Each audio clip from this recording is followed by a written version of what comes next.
ಪ್ರೀತಿಯುಳ್ಳ ದೇವಜನರೇ, ಶುಭವಾರ್ತೆ ಎಂಬ ಕಾರ್ಯಕ್ರಮವನ್ನು ನೋಡುತ್ತಾ ಇರುವಂಥ ನಿಮ್ಮೆಲ್ಲರನ್ನ ಕರ್ತನು ಧಾರಾಳವಾಗಿ ಆಶೀರ್ವದಿಸಲಿ.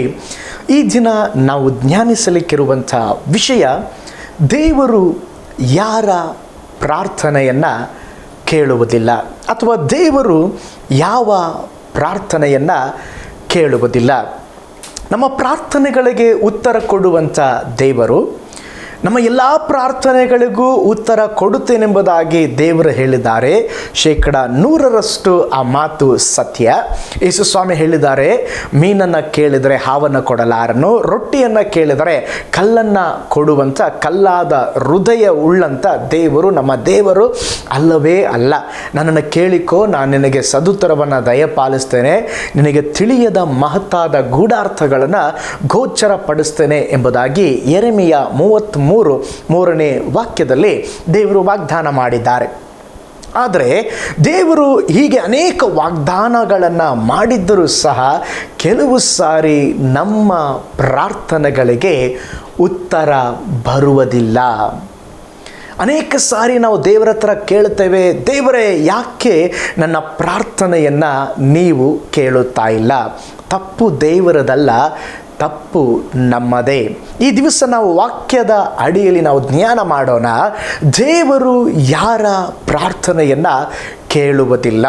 ಮೊದಲನೇದಾಗಿ, ದೇವರು ಶಪಿಸುವ ಪ್ರಾರ್ಥನೆಗಳಿಗೆ ಉತ್ತರ ಕೊಡುವುದಿಲ್ಲ. ದೇವರು ಶಪಿಸುವ ಪ್ರಾರ್ಥನೆಗಳಿಗೆ ಉತ್ತರ ಕೊಡುವುದಿಲ್ಲ. ಏನು ಪಾಸ್ಟರ್, ಪ್ರಾರ್ಥನೆಯಲ್ಲಿ ಕೂಡ ಶಪಿಸೋದಿದೆಯಾ? ಇದೆ. ನಮ್ಮಲ್ಲಿ ಕೆಲವರು ತಮಗೆ ತಿಳಿಯದ ಹಾಗೆ ಪ್ರಾರ್ಥಿಸ್ತಾರೆ. ತಮಗೆ ಯಾರಾದರೂ ವಿರೋಧಿಗಳು ಇದ್ದರೆ ಆ ವಿರೋಧಿಗಳು ಹಾಳಾಗಬೇಕು, ಅವರಿಗೇನಾದರೂ ಆಗಬೇಕು, ದೇವರೇ ಅವ್ರನ್ನ ಶಿಕ್ಷಿಸೆಂಬುದಾಗಿ ಪ್ರಾರ್ಥನೆ ಮಾಡ್ತೇವೆ.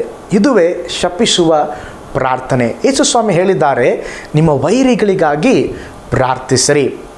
ನಾವೇನು ಮಾಡ್ತೇವೆ? ವೈರಿಗಳಿಗಾಗಿ ಪ್ರಾರ್ಥಿಸ್ತೇವೆ, ಆಶೀರ್ವಾದ ಮಾಡಂತೇಳಿ ಪ್ರಾರ್ಥನೆ ಮಾಡೋದಿಲ್ಲ. ಅವನು ಯಾವಾಗಾದರೂ ಹಾಳಾಗ್ತಾನೋ ಎಂಬುದಾಗಿ ಶಪಿಸಿ ಪ್ರಾರ್ಥನೆ ಮಾಡ್ತೇವೆ. ನೀವು ಆದಿ ಸಭೆಯಲ್ಲಿ ನೋಡುವಾಗ ಚರ್ಚ್ಗಳಿಗೆ ಅಥವಾ ಸಭೆಗಳಿಗೆ ಒಂದು ದೊಡ್ಡ ಹಿಂಸೆ ಬರ್ತಾ ಇದೆ. ಅದರಲ್ಲಿ ಮುಖ್ಯವಾಗಿ ಸೌಲನು, ಅಪೊಸ್ತಲ ಪೌಲನಾದ ನಂತರ ದಿನಗಳಲ್ಲಿ ಸೌಲನು ಸಭೆಯನ್ನು ಹಿಂಸೆ ಮಾಡ್ತಾ ಇದ್ದಂತೆ. ಎಲ್ಲರಿಗೂ ಟಾರ್ಚರ್ ಕೊಡ್ತಾ ಇದ್ದ, ಜೈಲಿಗೆ ಹಾಕ್ತಾ ಇದ್ದ. ಆದರೆ ಸಭೆ ಅವನಿಗಾಗಿ ಪ್ರಾರ್ಥನೆ ಮಾಡ್ತಂತೆ. ಸ್ವಲ್ಪ ಯೋಚನೆ ಮಾಡಿ, ಸಭೆ ಅವನಿಗಾಗಿ ಏನಂತ ಪ್ರಾರ್ಥನೆ ಮಾಡಿರ್ಬೋದು? ದೇವರೇ, ಆ ಸೌಲನ್ನು ತುಂಬ ಟಾರ್ಚರ್ ಮಾಡ್ತಾ ಇದ್ದಾನೆ, ಅವನ ಕಾಲು ಮುರಿದು ಹಾಕ್ರಿ, ಕೈ ಮುರಿದು ಹಾಕ್ರಿ, ಅವನು ಕುದುರೆ ಮೇಲೆ ಬರುವಾಗಲೇ ಅವನು ಸತ್ತು ಹೋಗಲಿ. ಕೆಲವರು ಸಾಕ್ಷಿಯಲ್ಲೇ ಹೇಳ್ತಾರೆ ನೋಡ್ರಿ, ಅವ್ರು ನನಗೆ ಟಾರ್ಚರ್ ಮಾಡಿದ್ರು, ನನಗೆ ಹೊಡೆದ್ರು, ಅವ್ರು ಆಕ್ಸಿಡೆಂಟಲ್ಲಿ ಸತ್ತು ಹೋಗ್ಬಿಟ್ರು. ಆ ಥರ ಸಭೆ ಅವನಿಗಾಗಿ ಪ್ರಾರ್ಥನೆ ಮಾಡಲಿಲ್ಲ. ಬೈಬಲ್ ಹೇಳ್ತದೆ, ಅವನ ರಕ್ಷಣೆಗಾಗಿ ಪ್ರೇಯರ್ ಮಾಡಿರುತ್ತದೆ. ಅದಾದ ನಂತರ ದೇವರು ದಮಸ್ಕದ ಹಾದಿಯಲ್ಲಿ ದೇವರು ಸಂಧಿಸಿದ್ರು. ಸಭೆಯನ್ನು ಹಿಂಸೆ ಪಡಿಸ್ತಾ ಇದ್ದಂಥ ಅದೇ ಸೌಲನು ಪೌಲನಾಗಿ ಮಾರ್ಪಟ್ಟ. ಇವತ್ತು ಹೊಸ ಒಡಂಬಡಿಕೆಯಲ್ಲಿ 27 ಪುಸ್ತಕಗಳು, ಅರ್ಧಕ್ಕಿಂತ ಹೆಚ್ಚು ಬರೆಯದಿದ್ದು ಯಾರು ಅಂತ ಹೇಳಿದ್ರೆ ಅಪೊಸ್ತಲ ಪೌಲನು. ನೋಡ್ರಿ, ಆ ಒಂದು ಪ್ರಾರ್ಥನೆಯಿಂದ ಅವನ ಜೀವಿತ ಬದಲಾಗಿದೆ. ಅದರಿಂದ ನಾವು ಕೂಡ ನಮ್ಮನ್ನು ಹಿಂಸಿಸುವಂಥ, ನಮ್ಮ ಹೃದಯವನ್ನು ಚುಚ್ಚೋ ಹಾಗೆ ಮಾತನಾಡುವಂಥ ಜನರಿಗಾಗಿ ನಾವು ಪ್ರಾರ್ಥನೆ ಮಾಡಬೇಕು. ಒಂದು ಸಾರಿ ಯೇಸು ಸ್ವಾಮಿ ಆತನ ಶಿಷ್ಯರು ಸಮರಿಯ ಒಂದು ಪಟ್ಟಣದ ಒಳಗಡೆ ಹಾದು ಹೋಗಬೇಕಾಗಿತ್ತು. ಅದರ ಒಳಗೆ ಅವರು ಹಾದು ಹೋಗ್ಲಿಕ್ಕೆ ಬಿಡಲಿಲ್ಲ. ಆಗ ಶಿಷ್ಯರು ಏನು ಹೇಳಿದ್ರೆ ಗೊತ್ತಾ? ಸ್ವಾಮಿ, ಆಕಾಶದಿಂದ ಬೆಂಕಿ ಬಿದ್ದು ಇವ್ರನ್ನ ನಾಶ ಮಾಡ್ರಿ. ಎಂಥ ಪ್ರೇಯರ್ ನೋಡ್ರಿ. ಅವ್ರನ್ನ ತಾಲಿಬಾನ್ ಪಾಸ್ಟರ್ ಅಂತ ಹೇಳ್ಬೋದು. ಅವರು ಬಾಂಬ್ ಹಾಕಿ ಸಾಯಿಸ್ತಾರೆ, ಇವರು ಪ್ರಾರ್ಥನೆ ಬಾಂಬ್ ಹಾಕಿ ಸಾಯಿಸ್ತಾ ಇದ್ದಾರೆ. ಏನಂತ ಹೇಳಿದ್ರೆ, ಸ್ವಾಮಿ ಆಕಾಶದಿಂದ ಬೆಂಕಿ ಬಿದ್ದು ಇವರು ಸಾಯ್ಲಿ, ಈಗಲೇ ಮಾಡು. ಸ್ವಾಮಿ ಅವ್ರನ್ನ ಗದರಿಸಿದ್ರಂತೆ. ಬೈಬಲಲ್ಲಿ ನಾವು ನೋಡ್ತೇವೆ, ಸ್ವಾಮಿ ಅವ್ರನ್ನ ಗದರಿಸಿದ್ರಂತೆ. ಇವತ್ತು ಕೂಡ ಅಂಥ ಜನರಿದ್ದಾರೆ. ಅವರು ಹೇಳುವುದನ್ನು ಕೇಳದೆ ಹೋದಾಗ, ಅವರಿಗೆ ವಿರೋಧವಾಗಿ ಏನಾದರೂ ಮಾಡಿದಾಗ, ಇವತ್ತು ಅನೇಕ ವಿಶ್ವಾಸಿಗಳಿಗೆ ಕೂಡ ಸಭಾಪಾಲಕರು ಏನು ಮಾಡ್ತಾರೆ ಅಂತ ಹೇಳಿದ್ರೆ ಶಾಪ ಹಾಕ್ತಾರೆ. ನೀನು ಉದ್ಧಾರ ಆಗೋದಿಲ್ಲ, ನಾನು ಪ್ರೇಯರ್ ಮಾಡ್ತೀನಿ ನೋಡು, ಹಾಗೆ ಹೀಗಂತೀನಿ. ಆದರೆ ಶಪಿಸುವ ಪ್ರಾರ್ಥನೆಗಳನ್ನು ದೇವರು ಕೇಳುವುದಿಲ್ಲ. ಒಂದೇ ಸ್ಥಳದಲ್ಲಿ 2 ಸಭೆ ಇರೋದಾದರೆ, ದೇವರೇ ನನ್ನ ಸಭೆ ಬೆಳೆಯಲಿ, ಪಕ್ಕದಲ್ಲಿ ಇರುವಂಥ ಸಭೆ ಬೆಳೆಯೋದು ಬೇಡ, ಈ ಪಟ್ಟಣದಲ್ಲಿ ನನ್ನ ಸಭೆಯೇ ಬೆಳೆಯಲಿ, ಎಸಪ್ಪ ಅವ್ರ ಸಭೆ ಬೆಳೀಬಾರ್ದು. ಇದು ಶಪಿಸುವ ಪ್ರಾರ್ಥನೆ ರೀ. ದೇವರೇ, ಆ ಸಹೋದರಿ ಜಾಸ್ತಿ ಆಶೀರ್ವಾದ ಅಂತಾದರೆ ಇನ್ಮೇಲೆ ಆ ಸಹೋದರಿ ಆಶೀರ್ವಾದ ಹೊಂದಬಾರ್ದು, ನನ್ನ ಫ್ಯಾಮಿಲಿ ಮಾತ್ರ ಆಶೀರ್ವಾದ ಹೊಂದಬೇಕು. ಇದು ಶಪಿಸುವ ಪ್ರಾರ್ಥನೆನೇ. ಶಪಿಸುವ ಪ್ರಾರ್ಥನೆಗಳಿಗೆ ದೇವರು ಉತ್ತರ ಕೊಡುವುದಿಲ್ಲ. ಮನೆಯಿಂದ ಅತ್ತೆಯನ್ನು ಓಡಿಸಿ ಇಡೀ ರಾತ್ರಿ ಆಲ್ ನೈಟ್ ಪ್ರೇಯರ್ ಮಾಡಿದರೂ ದೇವರು ನಿಮ್ಮ ಪ್ರೇಯರ್ ಕೇಳೋದಿಲ್ಲ ರೀ. ಸೊಸೆಯನ್ನು ಓಡಿಸಿ ಆತ್ಮಭರಿತರಾಗಿ ಅನ್ಯ ಭಾಷೆ ಮಾತನಾಡಿ ಪ್ರಾರ್ಥನೆ ಮಾಡಿದರೂ ನಿಮ್ಮ ಪ್ರಾರ್ಥನೆಯನ್ನು ದೇವರು ಕೇಳುವುದಿಲ್ಲ. ಹೆತ್ತ ತಂದೆ ತಾಯಿಗೆ ಊಟ ಹಾಕದೆ ಸಭೆಯಲ್ಲಿ ಮುಂದೆ ಕುಳಿತು ಕೈಗಳೆತ್ತಿ ಪರಲೋಕದ ತಂದೆಯೇ ಅಂತ ಹೇಳಿ ಪ್ರೇಯರ್ ಮಾಡಿದ್ರೆ ದೇವರು ನಿಮ್ಮ ಪ್ರಾರ್ಥನೆಯನ್ನು ಕೇಳೋದಿಲ್ಲ. ನಮ್ಮನ್ನು ನಾವು ಸರಿಪಡಿಸಿಕೊಂಡ್ರೆ ಮಾತ್ರ ದೇವರು ನಮ್ಮ ಪ್ರಾರ್ಥನೆಯನ್ನು ಕೇಳುತ್ತಾರೆ. ಒಂದು, ಶಪಿಸುವ ಪ್ರಾರ್ಥನೆಗಳನ್ನು ದೇವರು ಕೇಳುವುದಿಲ್ಲ. 2, ದೇವರ ಶಬ್ದಕ್ಕೆ ಕಿವಿಗೊಡದವರ ಪ್ರಾರ್ಥನೆಗಳನ್ನು ದೇವರು ಕೇಳುವುದಿಲ್ಲ. ಅದಕ್ಕೆ ಆಧಾರವಾಗಿ ಜಕರಿಯ ಬರೆದ ಪ್ರವಾದನೆ ಗ್ರಂಥ 7ನೇ ಅಧ್ಯಾಯ 13ನೇ ವಾಕ್ಯ, ಸೇನಾಧೀಶ್ವರನಾದ ಯೆಹೋವನು ಇಂತೆಂದನು, ನಾನು ಕೂಗಿದರೂ ಅವರು ಹೇಗೆ ಕೇಳಲಿಲ್ಲವೋ ಹಾಗೆ ಅವರು ಕೂಗಿದರೂ ನಾನು ಕೇಳುವುದಿಲ್ಲ. ಇಲ್ಲಿ ದೇವರು ಹೇಳ್ತಾ ಇದ್ದಾರೆ, ನಾನು ನಿಮ್ಮನ್ನು ಕೂಗಿದೆ, ನೀವು ಕೇಳಿಲ್ಲ. ಈಗ ನೀವು ಪ್ರಾರ್ಥನೆಯಲ್ಲಿ ಕೂಗ್ತಾ ಇದ್ದೀರಾ, ನಾನು ಕೇಳುವುದಿಲ್ಲ. ಅದರ ಅರ್ಥ ಏನಂದರೆ, ದೇವರ ಶಬ್ದಕ್ಕೆ ಕಿವಿಗೊಡದವರು, ದೇವರ ಮಾತುಗಳನ್ನು ಕೇಳಿಸಿಕೊಳ್ಳದೆ ಇರುವವರು ನೀನು ಮಾತನಾಡುವಾಗ ದೇವರು ಕೇಳಿಸಿಕೊಳ್ಳುವುದಿಲ್ಲ. ಆದ್ದರಿಂದ ದೇವರ ಶಬ್ದಕ್ಕೆ ಕಿವಿಗೊಡುವವರಾಗಿರೋಣ.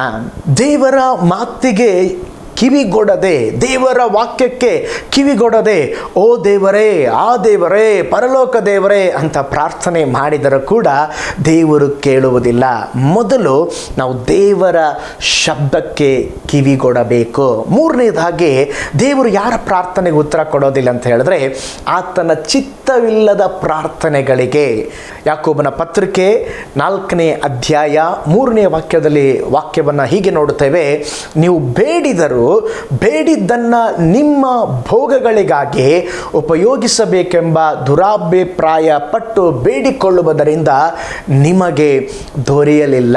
ತಪ್ಪಾದ ಬೇಡಿಕೆಗಳು ಅಥವಾ ದೇವರ ಚಿತ್ತ ಇಲ್ಲದ ಪ್ರಾರ್ಥನೆಗಳಿಗೆ ದೇವರು ಉತ್ತರ ಕೊಡುವುದಿಲ್ಲ. ಸ್ವ ಇಚ್ಛೆ, ಅದರಲ್ಲಿ ದೇವರ ಇಚ್ಛೆ ಇಲ್ಲ, ಅಂಥ ಪ್ರಾರ್ಥನೆಗಳಿಗೆ ದೇವರು ಉತ್ತರ ಕೊಡುವುದಿಲ್ಲ. ಆದರೆ ಇಲ್ಲಿ ಯಾಕೋಬನು ತನ್ನ ಪತ್ರಿಕೆಯಲ್ಲಿ ಬರೆಯುವಾಗ ಹೇಳುತ್ತಾ ಇದ್ದಾನೆ, ದುರಾಭಿಪ್ರಾಯ ಪಟ್ಟು ಬೇಡಿಕೊಳ್ಳುವುದರಿಂದ. ಅಂದರೆ ಕೆಲವರು ತಮ್ಮ ದೇವರ ಬಳಿಯಲ್ಲಿ ಏನು ಬೇಡಿಕೊಳ್ಳಬೇಕೆಂಬುದಾಗಿ ತಿಳಿಯದೆ ತಮ್ಮ ಸ್ವಂತ ಇಚ್ಛೆಗಳನ್ನು ನೆರವೇರಿಸಿಕೊಳ್ಳುವುದಕ್ಕೋಸ್ಕರವಾಗಿ ಪ್ರಾರ್ಥನೆ ಮಾಡ್ತಾರೆ. ಅಂಥ ಪ್ರಾರ್ಥನೆಯನ್ನು ದೇವರು ಕೇಳುವುದಿಲ್ಲ. ರೋಮ ಪತ್ರಿಕೆ 8ನೇ ಅಧ್ಯಾಯ 27ನೇ ವಾಕ್ಯ ಹೇಳುತ್ತದೆ, ನಾವು ದೇವರ ಚಿತ್ತಾನುಸಾರವಾಗಿ ದೇವ ಜನರಿಗೋಸ್ಕರವಾಗಿ ಬೇಡ್ಕೋಬೇಕಂತೆ. ಮತ್ತಾಯ 26:39ನೇ ವಾಕ್ಯದಲ್ಲಿ ನಾವು ನೋಡ್ತೇವೆ, ಯೇಸು ಸ್ವಾಮಿ ಹೇಳಿದರು, ತಂದೆಯೇ, ನನ್ನ ಚಿತ್ತವಲ್ಲ ನಿನ್ನ ಚಿತ್ತವೇ ಆಗಲೆಂಬುದಾಗಿ ಪ್ರಾರ್ಥನೆ ಮಾಡಿದರು. ಆದ್ದರಿಂದ ನಾವು ದೇವರ ಚಿತ್ತ ಇದ್ದರೆ ಮಾತ್ರ ಪ್ರೇಯರ್ ಮಾಡಿದ್ರೆ ದೇವರು ಕೇಳ್ತಾರೆ. ದೇವರ ಚಿತ್ತ ಅಲ್ಲದ ಪ್ರಾರ್ಥನೆಗಳನ್ನು ದೇವರು ಕೇಳುವುದಿಲ್ಲ. ಒಂದು ಉದಾಹರಣೆ ನನಗೆ ನೆನಪಿಗೆ ಬರುತ್ತದೆ. ದಾವೀದನು ಉರಿಯನ ಹೆಂಡತಿಯೊಟ್ಟಿಗೆ ವ್ಯಭಿಚಾರ ಮಾಡಿದ. ಅದರ ನಿಮಿತ್ತವಾಗಿ ಒಂದು ಮಗು ಜನಿಸಿತು. ಆ ಮಗುವನ್ನು ದೇವರೇ ಹೊಡೆದ್ರಂತೆ. ಯೆಹೋವನ ಪೆಟ್ಟಿನಿಂದ ಅಸ್ವಸ್ಥವಾದಾಗ ಆ ಮಗುವಿಗೋಸ್ಕರವಾಗಿ ದಾವೀದ 7 ದಿವಸ ಉಪವಾಸ ತೆಗೆದುಕೊಂಡು ಪ್ರಾರ್ಥನೆ ಮಾಡ್ತಾ ಇದ್ದಾನೆ. ದೇವರು ಪ್ರಾರ್ಥನೆ ಕೇಳಿದ್ರೆ, ಅಯ್ಯೋ ದಾವೀದ ಉಪವಾಸ ಇದ್ದಾನೆ, ನನ್ನ ಮಗ 7 ದಿವಸ ಉಪವಾಸದಿಂದಾನೆ. ದೇವರಿಗೆ ಗೊತ್ತು, ಅವನು ಮಾಡಿದ ಆ ಪಾಪದ ಕಾರ್ಯದ ನಿಮಿತ್ತವಾಗಿ ಜನಿಸಿದ ಮಗು. ಅದರಿಂದ ದೇವರೇ ಆ ಮಗುವನ್ನು ಹೊಡೆದ್ರಂತೆ. ಮಗು ಅಸ್ವಸ್ಥ ಆಯಿತು, ಮಗು ತೀರಿ ಹೋಯಿತು. ದೇವರು ಅವನ 7 ದಿವಸ ಉಪವಾಸ ಪ್ರಾರ್ಥನೆ ಮಾಡಿದ. ದೇವರು ಅವನ ಪ್ರಾರ್ಥನೆಯನ್ನು ಕೇಳಲಿಲ್ಲ. ಹಾಗಾದರೆ ದೇವರ ಚಿತ್ತ ಇಲ್ಲ ಅಂತ ಗೊತ್ತಿದ್ದು ನೀವು ದೇವರನ್ನ ಕೈ ಟ್ವಿಸ್ಟ್ ಮಾಡ್ಕೊಂಡು ಪ್ರೇಯರ್ ಮಾಡಿದರೂ ದೇವರು ಉತ್ತರ ಕೊಡುವುದಿಲ್ಲ. ಕೆಲವರೆಲ್ಲ, ಪಾಸ್ಟರ್ ನಾನು ಅವರಿಗೋಸ್ಕರವಾಗಿ ಪ್ರೇಯರ್ ಮಾಡ್ರಿ, ಅವರ ರಕ್ಷಣೆ ಹೊಂದಬೇಕು. ಆಹಾ, ಎಂಥ ಒಂದು ಒಳ್ಳೆ ಪ್ರೇಯರ್ ಸಿಸ್ಟರ್, ಎಷ್ಟು ನಿಮಗೆ ಆತ್ಮಭಾರ ಯಾಕೆ ಗೊತ್ತಾ? ಅವರನ್ನ ಮೇಲೆ ಇವರು ಇಷ್ಟಪಟ್ಟಿರ್ತಾರೆ, ಅವ್ರನ್ನ ಇವರು ಮದುವೆ ಆಗಬೇಕು, ಅವರು ಇನ್ನೂ ಅನ್ಬಿಲೀವರ್ ಆಗಿದ್ದಾರೆ, ಅವಿಶ್ವಾಸಿಯಾಗಿದ್ದಾರೆ. ಆದ್ದರಿಂದ ಇವರ ಚಿತ್ತ ಏನಂತ ಹೇಳಿದ್ರೆ, ಅವರು ರಕ್ಷಿಸಲ್ಪಟ್ಟರೆ ನಮ್ಮ ವಿವಾಹ ಕಾರ್ಯ ಚೆನ್ನಾಗಿ ಆಗ್ಬೋದಲ್ವಾ? ಅವನು ಪರಲೋಕಕ್ಕೆ ಬರಬೇಕೆಂಬ ಸಂತೋಷ ಎರಡನೇ ಕಡೆ ಇದ್ದರೂ ಫಸ್ಟು ಅವನು ನನ್ನ ಲೈಫಲ್ಲಿ ಬಂದರೆ ಸಾಕೆಂಬುದಾಗಿ ಈ ಸ್ವಾರ್ಥತನದ ಒಂದು ಪ್ರಾರ್ಥನೆಯನ್ನು ನಾವು ಮಾಡುವವರಾಗಿರುತ್ತೇವೆ. ಪ್ರೀತಿಯುಳ್ಳ ದೇವ ಮಗುವೆ, ದೇವ ಚಿತ್ತ ಇಲ್ಲದ ಪ್ರಾರ್ಥನೆಯನ್ನು ಮಾಡಬೇಡ. ಎಲಿಯನು ನೋಡ್ರಿ, ದೊಡ್ಡ ಪ್ರವಾದಿ, ಅಬ್ರಾಮ್, ಈಸಾಕ್, ಯಾಕೋಬನ ದೇವರಿಂದ ಪರಲೋಕದಿಂದ ಬೆಂಕಿ ಬಂತು. ಈಗ ಅದೇ ಎಲಿಯನು ಜಾಲಿ ಮರದ ಕೆಳಗೆ ಕೂತ್ಕೊಂಡು ಪ್ರೇಯರ್ ಮಾಡ್ತಾ ಇದ್ದಾನೆ. ಏನು ಗೊತ್ತಾ? ಸ್ವಾಮಿ, ನನ್ನ ಜೀವ ತಗೋ. ಇವನು ಹೆದರಿ ಓಡಿ ಬಂದಿದ್ದೆ ಜೀವ ಹೋಗುತ್ತಂಥೇಳಿ.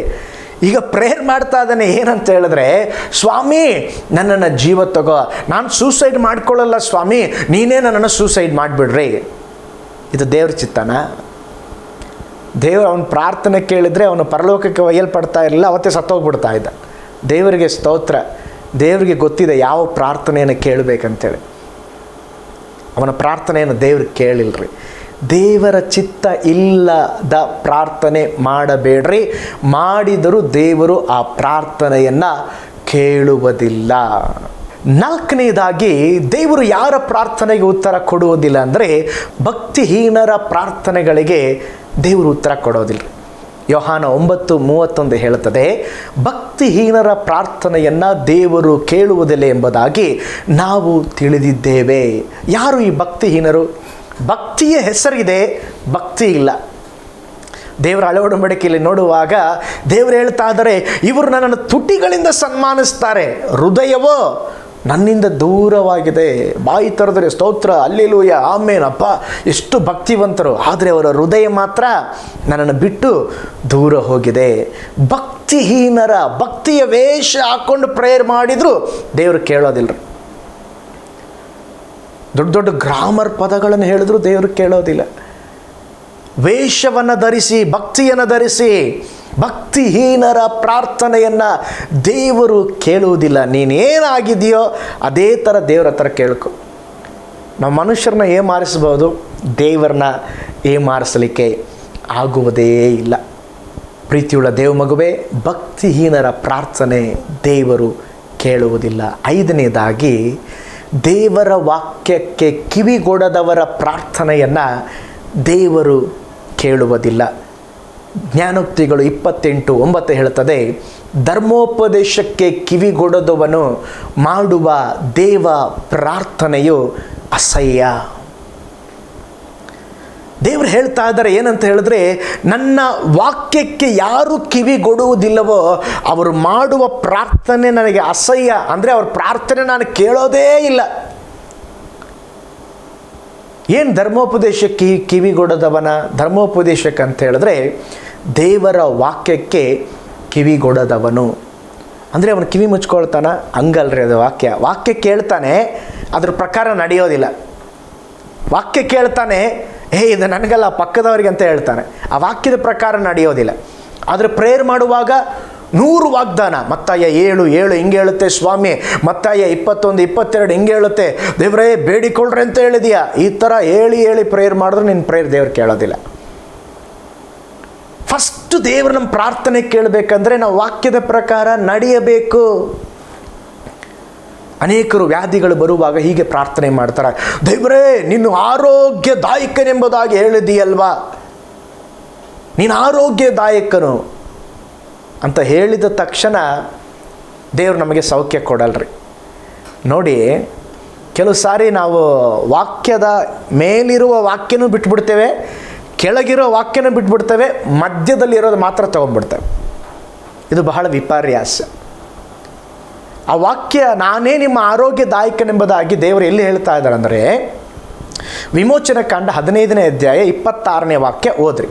ವಿಮೋಚನ ಕಾಂಡ 15:26ನೇ ವಾಕ್ಯದಲ್ಲಿ ದೇವರು ಹೇಳ್ತಾ ಇದ್ದಾರೆ, ನೀವು ನಿಮ್ಮ ದೇವರಾದ ಯೆಹೋವನ ಮಾತನ್ನು ಶ್ರದ್ಧೆಯಿಂದ ಕೇಳಿ, ಆತನ ದೃಷ್ಟಿಗೆ ಸರಿ ಬೀಳುವುದನ್ನು ಮಾಡಿ, ಆತನ ಆಜ್ಞೆಗಳಿಗೆ ವಿಧೇಯರಾಗಿ, ಆತನ ಕಟ್ಟಳೆಗಳನ್ನು ಅನುಸರಿಸಿ ನಡೆದರೆ ನಾನು ಐಗುಪ್ತರಿಗೆ ಉಂಟು ಮಾಡಿದ ವ್ಯಾಧಿಗಳಲ್ಲಿ ಒಂದನ್ನು ನಿಮಗೆ ಬರಗೊಡಿಸುವುದಿಲ್ಲ. ಯೆಹೋವನೆಂಬ ನಾನೇ ನಿಮಗೆ ಆರೋಗ್ಯದಾಯಕನು. ಅಲ್ಲೇನು ಪ್ರತಿಯೊಂದು ವಾಗ್ದಾನಗಳು ಒಂದು ಆಜ್ಞೆಯೊಂದಿಗೆ ಬಂದಿದೆ. ನೀನು ಇದನ್ನು ಮಾಡಿದ್ರೆ ನಾನು ಇದನ್ನು ಮಾಡ್ತೇನೆ, ದೇವ್ರು ಹೇಳ್ತಾ ಇದ್ದಾರೆ, ನನ್ನ ಮಾತು ಕೇಳಿ ಶ್ರದ್ಧೆಯಿಂದ ನಡೆದು ನನ್ನ ವಾಕ್ಯಗಳನ್ನು ನೀನು ಕೈಗೊಂಡು ನಡೆಯುವುದಾದರೆ ನಾನೇ ನಿನಗೆ ಆರೋಗ್ಯದಾಯಕನಾಗಿರ್ತೇನೆ. ಇವತ್ತು ನಮ್ಮನ್ನು ನಾವು ಕೇಳಿಕೊಳ್ಳೋಣ, ನಾವು ವಾಕ್ಯವನ್ನು ಓದುತ್ತಾ ಇದ್ದೇವಾ? ಓದ್ತೇವೆ. ವಾಕ್ಯದ ಪ್ರಕಾರ ನಡೆಯುತ್ತಾ ಇದ್ದೇವಾ? ಅಲ್ಲಿ ಮೇನು ದೇವರ ವಾಕ್ಯದ ಪ್ರಕಾರ ಯಾರು ನಡೀತಾರೋ ಅವರ ಪ್ರಾರ್ಥನೆಯನ್ನು ಮಾತ್ರ ಕೇಳ್ತಾರೆ. ಅಯ್ಯೋ ಪಾಸ್ಟರ್ ಸೂಪರ್ ಮೆಸೇಜ್ ಮಾಡ್ತೀರಿ ಪಾಸ್ಟರ್, ಬಹಳ ಚೆನ್ನಾಗಿತ್ತು ಪಾಸ್ಟರ್. ಹೇಳೋದ್ರಿಂದ ನಮ್ಮ ಪ್ರಾರ್ಥನೆ ದೇವರು ಕೇಳೋದಿಲ್ಲ. ನಮ್ಮ ಪ್ರಾರ್ಥನೆಯ ವಾಕ್ಯದ ಪ್ರಕಾರ ನಡೆಯುವುದರಿಂದ. ಅದಕ್ಕೆ ಯೋಹಾನ 15:7 ಹೇಳುತ್ತದೆ, ನೀವು ನನ್ನಲ್ಲಿಯೂ ನನ್ನ ವಾಕ್ಯ ನಿನ್ನಲ್ಲಿಯೂ ನೆಲೆಗೊಂಡಿದ್ರೆ ಏನು ಬೇಕಾದರೂ. ಕೆಲವರು ಹೇಳ್ತಾರೆ, ಪಾಸ್ಟ್ರೇ ದೇವ್ರು ಹೇಳಿದಾರಲ್ವ, ಏನು ಬೇಕಾದರೂ ಕೇಳ್ಕೊಳ್ರಿ. ನಾನು ಕೇಳ್ತಾ ಇದ್ದೀನಿ ಪಾಸ್ಟರ್, ದೇವರೇ ಕೊಡ್ತಾ ಇಲ್ಲ. ಅದ್ರ ಮುಂಚಿನ ವಾಕ್ಯ ಓದಿದ್ದೀರಾ? ಏನಿದೆ? ನೀವು ನನ್ನಲ್ಲಿಯೂ ನಾನು ನಿಮ್ಮಲ್ಲಿಯೂ ನೆಲೆಗೊಂಡಿದ್ದರೆ. ಇವೆರಡು ಬಿಟ್ಬಿಡ್ತಾರೆ. ಏನು ಬೇಕಾದರೂ ಎಲ್ಲ ಕೇಳ್ಕೊಳ್ತಾರೆ ಇವರು. ದೇವರೇ ಅವ್ರನ್ನ ಕೊಡ್ರಿ, ಇವ್ರನ್ನ ಕೊಡ್ರಿ, ಬಂಗಾರ ಕೊಡ್ರಿ, ಬೆಳ್ಳಿ ಕೊಡ್ರಿ. ದೇವ್ರು ಕೊಡಲ್ರಿ. ಧರ್ಮೋಪದೇಶಕ್ಕೆ ಕಿವಿಗೊಡದವನು ಮಾಡುವ ಪ್ರಾರ್ಥನೆ ಅಸಹ್ಯ. ಅದನ್ನೇ ಉಲ್ಟಾ ಹೆಂಗೆ ಓದಬೇಕು? ಧರ್ಮೋಪದೇಶ ಕಿವಿಗೊಡುವವನು ಮಾಡುವ ಪ್ರಾರ್ಥನೆ ದೇವರಿಗೆ ಇಷ್ಟ. ಕಿವಿಗೊಡದವನ ಮಾಡುವ ಪ್ರಾರ್ಥನೆ ಅಸಹ್ಯ, ಕಿವಿಗೊಟ್ಟು ಮಾಡುವ ಪ್ರಾರ್ಥನೆ ದೇವರಿಗೆ ಇಷ್ಟ. 6ನೇದಾಗಿ ದೇವರು ಯಾರ ಪ್ರಾರ್ಥನೆ ಉತ್ತರ ಕೊಡೋದಿಲ್ಲ ಅಂದರೆ, ಪ್ರೀತಿ ಸ್ವಭಾವ ಇಲ್ಲದವರ ಪ್ರಾರ್ಥನೆ ದೇವರು ಕೇಳುವುದಿಲ್ಲ. ಜ್ಞಾನೋಕ್ತಿ 21:13 ನಾವು ನೋಡ್ತೇವೆ, ಬಡವನ ಮೊರೆಗೆ ಕಿವಿ ಮುಚ್ಚಿಕೊಳ್ಳುವವನು ತಾನೇ ಮೊರೆ ಇಡುವಾಗ ಯಾರೂ ಉತ್ತರ ಕೊಡರು. ಪ್ರೀತಿ ಸ್ವಭಾವ ಇಲ್ಲದೆ ನಾವು 1 ಕೊರಿಂಥ 13 ಓದ್ತೀವಲ್ವ ಪ್ರೀತಿಯ ಬಗ್ಗೆ. ನಮಗೆ ಪ್ರೀತಿ ಇಲ್ಲದೆ ಪ್ರೇಯರ್ ಮಾಡಿದ್ರು ಏನು ಮಾಡಿದ್ರು ಎಲ್ಲ ವೇಸ್ಟ್. ಪೌಲ್ ಹೇಳ್ತಾನೆ, ದೊಡ್ಡ ಲಿಸ್ಟ್ ಹೇಳ್ತಾನೆ ರೀ, ನಿನ್ನ ಮೈಯನ್ನು ಸುಡುವುದಕ್ಕೆ ಕೊಟ್ಟರು ಕೂಡ ನಿನಗೆ ಪ್ರೀತಿ ಇಲ್ಲದಿದ್ದರೆ ಎಲ್ಲ ವೇಸ್ಟಪ್ಪ. ನಿನಗೆ 9 ವರಗಳಿರ್ಬೋದು, ಪ್ರವಾದನೆ ವರ ಇರ್ಬೋದು, ಎಲ್ಲ ಇರ್ಬೋದು, ಪ್ರೀತಿ ಇಲ್ಲದಿದ್ದರೆ ವೇಸ್ಟು. ನೋಡ್ರಿ, ಕೂಗಿಕೊಂಡರೂ ಕೇಳಲ್ಪಡದ ಒಂದು ಪ್ರಾರ್ಥನೆಯಲ್ಲಿ ನೋಡ್ತಾ ಇದ್ದೇವೆ. ಏನಂತ ಹೇಳಿದ್ರೆ, ಬಡವರಿಗೆ ಯಾರು ಕಿವಿಗೊಡೋದಿಲ್ಲ. ಹಾಗಾದರೆ ಅದರ ಅರ್ಥ ಏನಂತ ಹೇಳಿದ್ರೆ, ನಾವೆಲ್ಲರೂ ಒಂದು ಪ್ರೀತಿ ಸ್ವಭಾವದಿಂದ ನಾವೆಲ್ಲರನ್ನ ಪ್ರೀತಿಸುವವರಾಗಿರಬೇಕು. ಆ ಪ್ರೀತಿಯ ಸ್ವಭಾವ ನಮ್ಮ ಪ್ರಾರ್ಥನೆಗೆ ತಡೆಯಾಗಿರುವುದಿಲ್ಲ. ಆ ಪ್ರೀತಿಯಿಂದ ಆ ಪ್ರಾರ್ಥನೆಯನ್ನು ದೇವರು ಕೇಳಿ ನಮ್ಮ ಜೀವಿತದಲ್ಲಿ ಅದ್ಭುತಗಳನ್ನು ಮಾಡಲು ಶಕ್ತನಾಗಿದ್ದಾನೆ. 7ನೇದಾಗಿ, ದೇವರು ಸಂದೇಹ ಪಡುವವರ ಪ್ರಾರ್ಥನೆ ದೇವರು ಕೇಳೋದಿಲ್ಲರಿ. ನಮ್ಮ ಭಾರತ ದೇಶಕ್ಕೆ ಯೇಸುವಿನ ಶಿಷ್ಯರಲ್ಲಾದ ಒಬ್ಬನು ತೋಮ ನಮ್ಮ ದೇಶಕ್ಕೆ ಬಂದ. ತೋಮನ ಒಂದು ಕ್ಯಾರೆಕ್ಟರ್ ಏನಂತ ಹೇಳಿದ್ರೆ, ಅವನು ಬಹಳ ಸಂದೇಹ ಪಡುವಂಥ ವ್ಯಕ್ತಿ. ನಮ್ಮ ದೇಶಕ್ಕೆ ತೋಮನ ಮೂಲಕನೇ ಸುವಾರ್ತೆ ಬಂತು. ತೋಮ ಎಷ್ಟು ಸಂದೇಹ ಪಡ್ತಾ ಇದ್ನೋ ಅದಕ್ಕೂ ಡಬಲ್ ನಾವು ಸಂದೇಹ ಪಡ್ತಾ ಇದ್ದೇವೆ. ಯಾಕಂತ ಗೊತ್ತಿಲ್ಲ. ಕೊಡ್ತಾರಾ? ದೇವರು ಮಾಡ್ತಾರಾ? ಯಾಕೋಬನ ಪತ್ರಕ್ಕೆ 1:6-7ನೇ ವಾಕ್ಯ ಹೀಗೆ ಹೇಳುತ್ತದೆ, ಸ್ವಲ್ಪವೂ ಸಂದೇಹ ಪಡದೆ ನಂಬಿಕೆ ಇಟ್ಟು ಕೇಳಿಕೊಳ್ಳಬೇಕು. ಸಂದೇಹ ಪಡುವವನು ಗಾಳಿಯಿಂದ ಬಡಿಯಲ್ಪಟ್ಟು ಸಮುದ್ರದ ತರೆಯಂತೆ ಅಲಿಯುತ್ತಿರುವನು. ಆ ಮನುಷ್ಯನು ತಾನು ಕರ್ತನಿಂದ ಏನಾದರೂ ಹೊಂದಿದವನೆಂದು ಭಾವಿಸದೇ ಇರಲಿ. ದೇವರ ವಾಕ್ಯ ಹೇಳ್ತದೆ, ಯಾರು ಸಂದೇಹ ಪಡ್ತಾ ಇದ್ದಾನೋ ಅವನು ದೇವ್ರ ಹತ್ರ ಏನನ್ನಾದರೂ, ಅಂದರೆ ಒಂದು ನಯಾ ಪೈಸೆ ಆದರೂ ಅವನು ಹೊಂದೋದಿಲ್ಲ. ಅದರ ಅರ್ಥ ಏನಾದರೂ ಹೊಂದಬೇಕಂದ್ರೆ ನಮಗೆ ನಂಬಿಕೆ ಇರಬೇಕು. ಸಂಶಯ ಒಳಗಡೆ ಇದ್ಕೊಂಡು ನೀವು ಪ್ರೇಯರ್ ಮಾಡಿದ್ರೆ ದೇವ್ರ ಪ್ರೇಯರ್ ಕೇಳೋದಿಲ್ಲ. ಮಾರ್ಕ 11:24 ಹೇಳ್ತದೆ, ನೀವು ಪ್ರಾರ್ಥನೆ ಮಾಡಿಕೊಂಡು ಏನು ಬೇಡ್ಕೊಳ್ತೀರೋ ಅದನ್ನೆಲ್ಲ ಹೊಂದಿದ್ದೇವೆ ಎಂದು ನಂಬಿರಿ. ಸಂಶಯ ತೆಗೆದಾಕ್ರಿ. ಪ್ರೇಯರ್ ಮಾಡುವಾಗಲೇ ಸಂಶಯ ದೇವ್ರು ಕೊಡ್ತಾರಾ ಇಲ್ವೋ. ಒಂದು ಒಳ್ಳೆಯ ವಾಕ್ಯ ಪ್ರಸಂಗ ಮಾಡಿದ್ರಂತೆ, ನಿನಗೆ ನಂಬಿಕೆ ಇದ್ದರೆ ಬೆಟ್ಟವನ್ನೇ ನೀನು ತೆಗೆದಿಡ್ಬೋದು. ಒಂದು ಅಜ್ಜಿ ಕೇಳ್ಕೊಂಡು ಅವ್ರ ಮನೆ ಮುಂದೆ ಒಂದು ಬೆಟ್ಟ ಆಯ್ತಂತೆ. ಅಜ್ಜಿ ಯಾವಾಗಲೂ ಇವತ್ತು ಮನೆಗೆ ಮುಂದೆ ಹೋಗಿ ಪ್ರೇಯರ್ ಮಾಡ್ತೀನಿ, ಆ ಬೆಟ್ಟ ಹೋಗುತ್ತೆ ಅಂತೇಳಿ ಬಹಳ ಚಾಲೆಂಜಾಗಿ ಹೋಗಿ ರಾತ್ರಿ ಎಲ್ಲ ಪ್ರೇಯರ್ ಮಾಡಿದಂತೆ. ಬೆಳಿಗ್ಗೆ ಕಿಟಕಿ ತೆಗೆದು ಹಿಂಗೆ ನೋಡಿದಂತೆ ಬೆಟ್ಟ ಅಲ್ಲೇ ಇತ್ತಂತೆ. ಅಜ್ಜಿ ಹೇಳಂತೆ, ನನಗೆ ನಿನ್ನೆ ರಾತ್ರಿನೇ ಗೊತ್ತಿತ್ತು ಇದು ಹೋಗಲ್ಲ ಅಂತೇಳಿ. ನೀನು ಒಳಗಡೆ ಸಂಶಯ ಇದ್ದರೆ ದೇವರು ನಿಮ್ಮ ಪ್ರಾರ್ಥನೆಯನ್ನು ಕೇಳುವುದಿಲ್ಲ. ಕೊನೆಯದಾಗಿ, ಕ್ಷಮಿಸಿದವರ ಪ್ರಾರ್ಥನೆ ದೇವರು ಕೇಳೋದಿಲ್ಲ. ನೀನು ಇತರರನ್ನು ಕ್ಷಮಿಸದೆ ಪ್ರಾರ್ಥಿಸಿದರೆ ಆ ಪ್ರಾರ್ಥನೆ ದೇವರು ಕೇಳುವುದೇ ಇಲ್ಲ. ಮಾರ್ಕ 11:25 ಹೇಳುತ್ತದೆ, ನೀವು ನಿಂತುಕೊಂಡು ಪ್ರಾರ್ಥನೆ ಮಾಡುವಾಗ ಯಾರ ಮೇಲೆ ಏನಾದರೂ ವಿರೋಧವಿದ್ದರೆ ಅವರನ್ನು ಕ್ಷಮಿಸ್ರಿ. ಯೇಸುಸ್ವಾಮಿ ಪರಲೋಕದ ಪ್ರಾರ್ಥನೆ ಹೇಳಿಕೊಡುವಾಗ ಇತರರ ತಪ್ಪುಗಳನ್ನು ಕ್ಷಮಿಸದಂತೆ ನಮ್ಮ ತಪ್ಪುಗಳನ್ನು ಕ್ಷಮಿಸೆಂಬುದಾಗಿ ಪ್ರಾರ್ಥಿಸುವುದನ್ನು ಕಲಿಸಿಕೊಟ್ಟಿದ್ದಾರೆ. ನಾವು ಇತರರನ್ನು ಕ್ಷಮಿಸದೆ ಗಂಟೆಗಟ್ಟಲೆ ಪ್ರಾರ್ಥನೆ ಮಾಡಿದರೆ ದೇವರು ಕೇಳುವುದಿಲ್ಲ. 40 ದಿವಸ ಉಪವಾಸ ಪ್ರೇಯರ್ ತಗೊಂಡ್ರು, 21 ದಿವಸ ಉಪವಾಸ ತೆಗೆದುಕೊಂಡ್ರು, ನೀನು ಇತರರನ್ನು ಕ್ಷಮಿಸದೆ ಹಗಲು ರಾತ್ರಿ ಮೊರೆ ಇಟ್ಟರು, ನಿನ್ನ ಪ್ರಾರ್ಥನೆ ಮೇಲ್ಚಾವನೆ ಸಹ ಮುಟ್ಟೋದಿಲ್ಲ. ನಿನ್ನ ಪ್ರಾರ್ಥನೆ ಪರಲೋಕ ಮುಟ್ಟಬೇಕಂತ ಹೇಳಿದ್ರೆ ಇತರರನ್ನು ನೀನು ಪ್ರೀತಿಸು, ಇತರರನ್ನು ನೀನು ಕ್ಷಮಿಸು. ಕೊನೆಯದಾಗಿ ದೇವರು ಯಾರ ಪ್ರಾರ್ಥನೆ ಕೇಳೋದಿಲ್ಲ ಅಂದರೆ ಕೆಟ್ಟತನದ ಮೇಲೆ ಮನಸ್ಸಿಡುವವರ ಪ್ರಾರ್ಥನೆ ದೇವರು ಕೇಳುವುದಿಲ್ಲ. ಕೀರ್ತನೆ 66:18 ವಾಕ್ಯ ಹೇಳ್ತದೆ, ಕೀರ್ತನೆಗಾರನು ಹೀಗೆ ಹೇಳುತ್ತಾನೆ, ನಾನು ಕೆಟ್ಟತನದ ಮೇಲೆ ಮನಸ್ಸಿಟ್ಟಿದ್ದರೆ ಸ್ವಾಮಿ ನನ್ನ ವಿಜ್ಞಾಪನೆಯನ್ನು ಕೇಳುತ್ತಾ ಇದ್ದಿಲ್ಲ. ಪಾಪ ನಮ್ಮೊಳಗಡೆ ಇರೋದಾದರೆ, ಪಾಪದಲ್ಲಿ ಈ ಜೀವಿಸಿ ಪ್ರಾರ್ಥನೆ ಮಾಡುವುದಾದರೆ ನಮ್ಮ ಪ್ರಾರ್ಥನೆ ದೇವರು ಕೇಳುವುದಿಲ್ಲ. ಯೆಶಾಯ 59:1-2 ಹೇಳುತ್ತದೆ, ಇಗೋ ಯೆಹೋವನ ಹಸ್ತವು ರಕ್ಷಿಸಲಾರದಂಥ ಮೋಟುಗೈಯಲ್ಲ, ಆತನ ಕಿವಿಯು ಕೇಳಲಾರದ ಕಿವಿಡಲ್ಲ. ನಿಮ್ಮ ಅಪರಾಧಗಳೇ ದೇವರಿಂದ ನಿಮ್ಮನ್ನು ಅಗಲಿಸುತ್ತಾ ಬಂದಿದೆ, ನಿಮ್ಮ ಪಾಪಗಳೇ ಆತನು ಕೇಳಲಾರದಂತೆ ಆತನ ಮುಖಕ್ಕೆ ಅಡ್ಡವಾಗಿವೆ. ಪ್ರೀತಿಯುಳ್ಳ ದೇವ ಮಗುವೇ, 9 ಸಂಗತಿಗಳನ್ನು ನಾನು ಹೇಳಿದೆ. ಯಾರ ಪ್ರಾರ್ಥನೆಯನ್ನು ದೇವರು ಕೇಳುವುದಿಲ್ಲ? ಈ 9 ಸಂಗತಿಗಳಲ್ಲಿ ಒಂದು ವೇಳೆ ಯಾವುದಾದ್ರೂ ಒಂದು ಸಂಗತಿ ನಮ್ಮ ಜೀವಿತದಲ್ಲಿ ಇರೋದಾದರೆ ಅದನ್ನು ನಾವು ಬಿಟ್ಟು ಬಿಡೋಣ. ಇನ್ನೊಂದು ಸಾರಿ ನಾನು ಪುನರಾವರ್ತಿಸ್ತೇನೆ, ಶಪಿಸುವ ಪ್ರಾರ್ಥನೆಗಳಿಗೆ ದೇವರು ಉತ್ತರ ಕೊಡುವುದಿಲ್ಲ. 2, ದೇವರ ಶಬ್ದಕ್ಕೆ ಕಿವಿಗೊಡದೆ ಇರುವವರ ಪ್ರಾರ್ಥನೆಗಳಿಗೆ ದೇವರು ಉತ್ತರ ಕೊಡುವುದಿಲ್ಲ. ದೇವರ ಚಿತ್ತವಿಲ್ಲದ ಪ್ರಾರ್ಥನೆಗಳಿಗೆ ದೇವರು ಉತ್ತರ ಕೊಡುವುದಿಲ್ಲ.